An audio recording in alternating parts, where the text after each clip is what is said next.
Oke, hipnoterapi itu apa? Yang pertama ya, yang pasti hipnoterapi itu adalah sebuah metode kesehatan atau terapi yang berdasarkan atas tindakan hipnosis. Nah, sekarang kita harus tahu hipnosis itu apa kan gitu kan. Hipnosis itu adalah membuka alam bawah sadar sehingga bisa terkoneksi secara langsung dengan alam sadar. Nah, biasanya pasien-pasien yang kita tangani itu adalah pasien-pasien yang antara alam bawah sadar dan alam sadarnya itu nggak sinkron.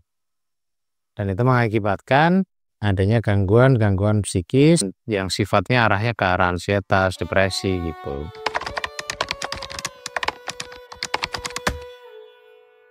Jadi hipnoterapi itu ya bisa mengobati, ya bisa mengantisipasi. Tinggal kita menggunakan teknikal yang mana. Tergantung kebutuhan pasien dan seni si hipnoterapis ini akan memberikan terapi ke pasien seperti apa. Yang antisipasi, misalnya gini, pasien yang mau kemoterapi, misalnya nih, atau pasien yang mau cuci darah nih. Di situ pasien ini sudah berpikir, waduh, mau kemoterapi, nanti pasti besok akan terjadi seperti ini, mual, muntah, lemes dan sebagainya. Itu kita antisipasi itu supaya keluhan stresnya itu tidak terjadi. Jadi stresnya begitu tidak terjadi, itu secara psikis dia akan baik. Dan biasanya setelah kemoterapi, ya keluhan-keluhan itu berkurang, tidak seperti yang dibayangkan atau bahkan menghilang. Nah, itu yang bisa digunakan untuk antisipasi atau preventif biasanya. Nah, biasanya kalau misalnya hipnoterapi lagi untuk yang preventif ya, untuk yang antisipasi, ya, itu biasanya menghilangkan kecemasan pada anak-anak atau teman-teman yang mau ujian. Misalnya dia baru mau ujiannya masih 3 hari berikutnya atau 1 minggu sebelumnya, dia sudah stres duluan lah, yang ngelihat nanti dia udah takut, waduh pengujiku serem sekali, killer lah ini. Nah, itu bisa kita antisipasi itu supaya itu dia bisa lebih tenang. Nah, itu salah satu wujud dari antisipasi yang bisa dilakukan dengan hipnoterapi.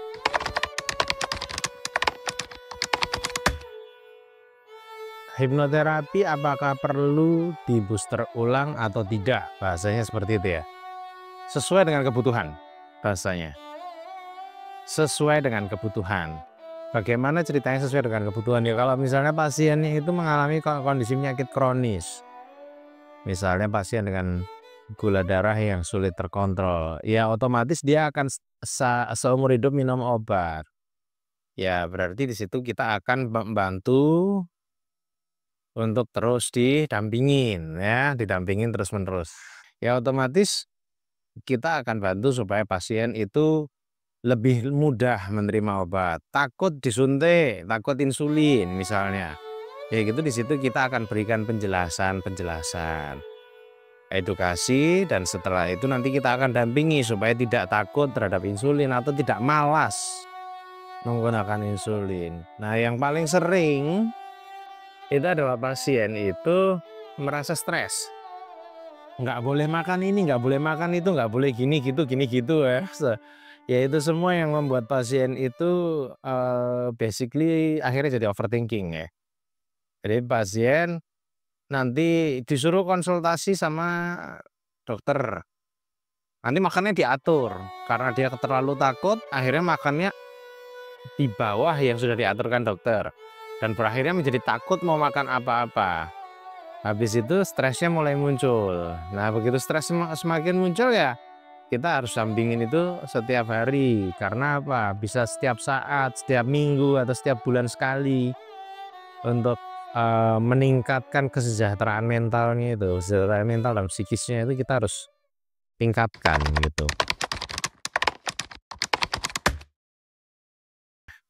Hipnosis apakah bisa langsung menempel di selamanya di alam bawah sadar gitu. Tidak terus bisa menempel selamanya, enggak. Karena di situ nanti ada satu titik-titik yang akan momennya itu ya bisa lepas gitu ya. Misalnya nih, orang mau menjalankan hypnosleep, misalnya nih, dia mau menguruskan badan gitu. Nah, di situ tujuannya apa gitu. Biasanya kita akan tanya, beberapa pasien-pasien yang sudah dikerjakan, itu perempuan, rata-rata tujuannya mau menikah. Mau menikah supaya penampilannya bagus. Nah, begitu dia selesai menikah ya niatnya niatnya cuma sampai selesai menikah, setelah selesai menikah, pesta sudah beres, foto bagus, ya sudah males lagi untuk mengikuti atau sudah enggak hipnosis lagi, ya sudah pasti lepas. Atau misalnya orang yang minta supaya kerjanya kenceng nih. Begitu kita setting misalnya model, itu beberapa di pengalaman saya. Ada model minta supaya dia lebih staminanya bisa meningkat, enggak capek dan sebagainya. Sampai di satu titik exhausted, kelelahan. Dia mintanya terus dikeber. Dia terus minum multivitamin, terus ini semua nutrisi dipenuhi, tapi lupa istirahat. Nah, maunya dia dihipnosis supaya tidurnya lebih bagus ini. Ya lama-lama exhausted. Nah, ya begitu exhausted ya itu pasti lepas.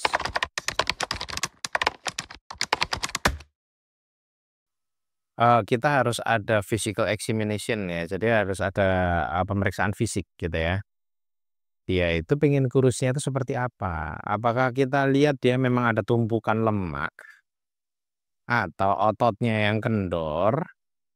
Ya kalau memang tumpukan lemak, ya berarti kita harus lihat pola makannya. Nah, di situ nanti kita akan bantu untuk ke arah hypno diet gitu ya. Jadi nanti kita setting supaya makanan yang tidak terlalu manis misalnya, tetapi dia makan jadi sangat enak dan manis. Misalnya seperti itu.